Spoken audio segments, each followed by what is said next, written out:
North East India Student Festival an buat sai na sanghile songhile pathuma Esther Hnamte an sawm na Esther nu chawimawina an hlan te hi ti na chang an thria ro bui ka ti Esther zai hi mitam takin comment na khan azai lai ten ron tia azai hi azai lai ni lavin khami khan mitam takin video an thon choka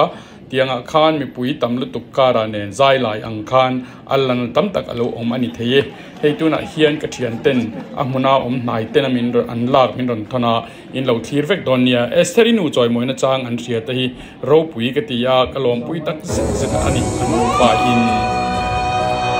North East Naupang a hian zai the tam tak anom ve thawanga chumi zinga ZOFA te kan Naupang min han thangal hi aro pui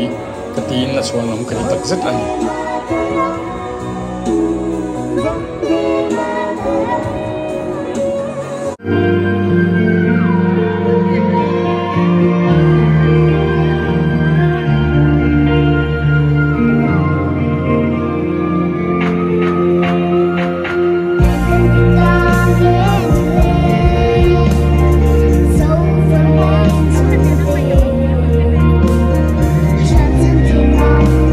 Why say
birthday. Happy birthday, Prime Minister Modi ji.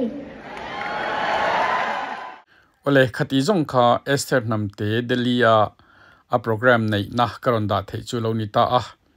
mi then khatten azai lai an ti awangin ka then khatten azai lai lo hi lo da le roti in min ron thona chung chu karonda le ani ti kha kan soifia duwa Esther Hnamte ZOFA ten kan nei hi kan vannei tak zet ani ti kha ka soi duwa Esther fente zong le ka fente zong in zafai chunga lom thu kan soya lalpan mal som vek chero se next video kan in hule don nia bye vek ule